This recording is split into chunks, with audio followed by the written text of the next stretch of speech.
Southeast Asia, and this botanical was all around me.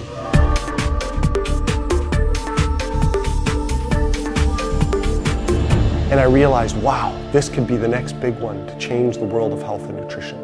It almost didn't happen. I've never witnessed a person more humble and more down to earth with bigger dreams than what Joe Morton possesses.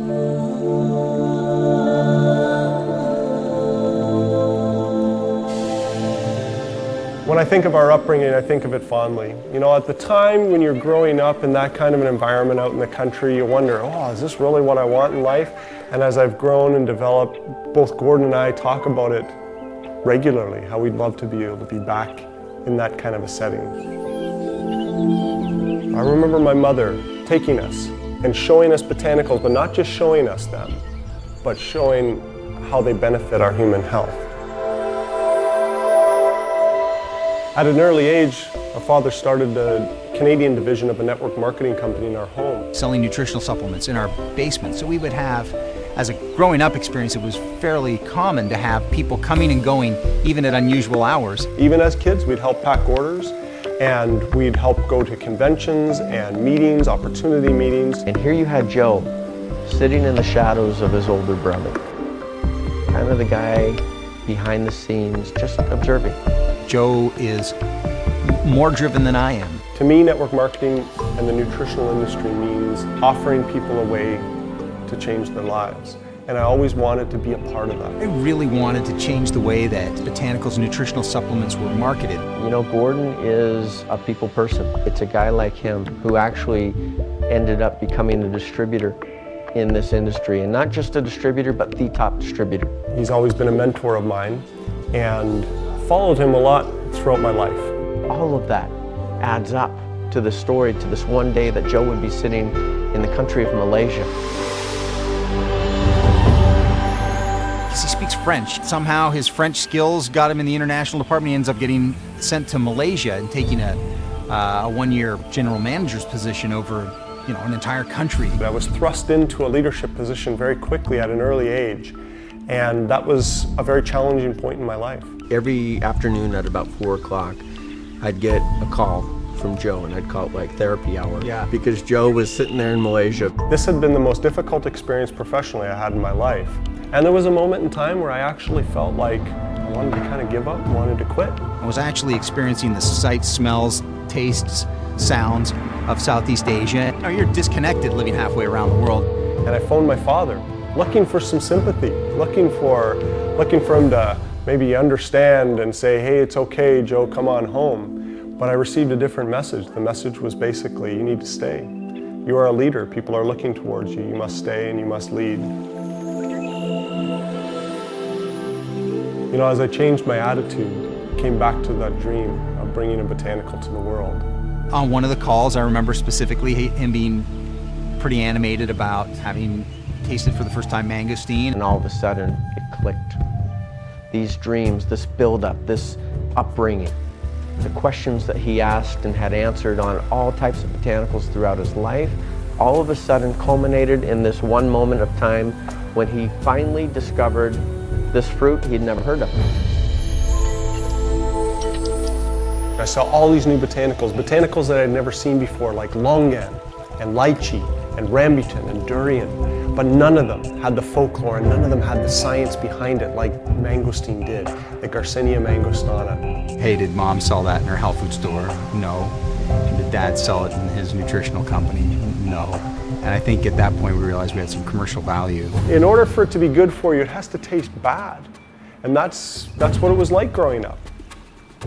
But here I was, a fruit, a botanical, that tastes phenomenal. They call it the queen of fruit. And yet it has all this folklore use behind it.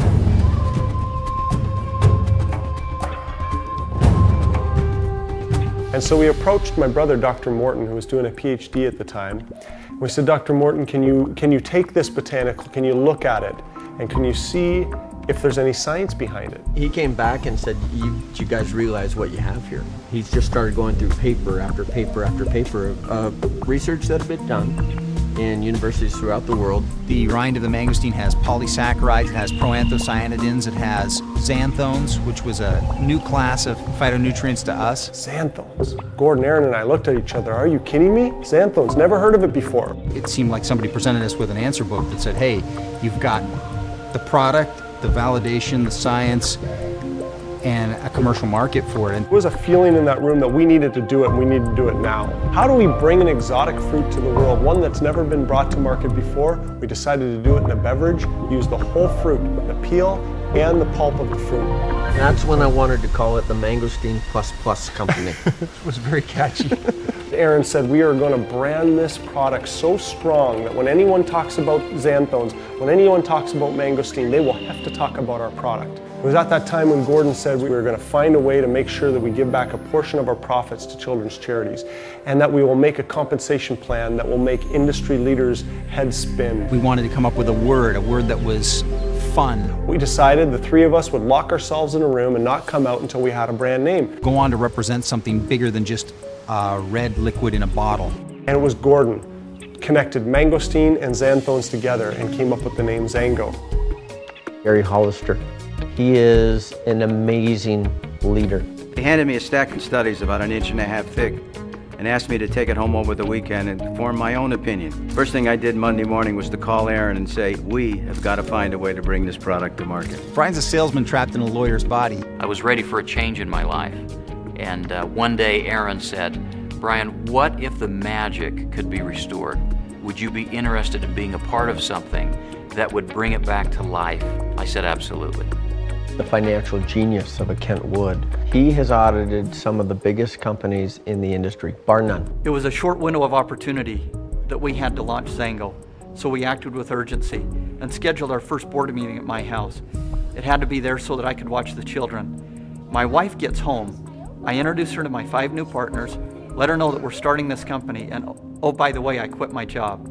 It was coming together. It was starting to happen. We knew it was right. I knew it was right. And yet, every single one of us, we'd mortgaged our homes, we'd mortgaged our cars, our wives and our children, and we were set to go. I often say to Aaron, Aaron, you are meant to lead great companies. Congratulations, XANGO. So we got ready to turn the switch, if you will. And all of a sudden we realized we didn't have enough fax machines lined up. It just started to roll and roll and roll, and faxes were coming in and applications were coming in so quickly. People began to dream like Joe Morton. They began to believe again. Starting with nothing, and yet within 3 months we were in the black. The fast growth continues and it hasn't let up since the day we opened our doors. And in the end, it was created twice. It was created here and what you see before you.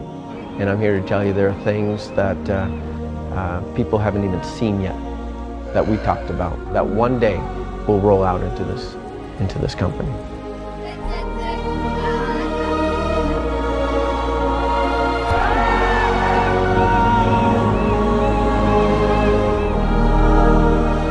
XANGO is a company built on dreams. From my dream of this product, to the dreams of my partners, to the dreams of millions of people worldwide. Welcome to XANGO, a company where it's safe to dream.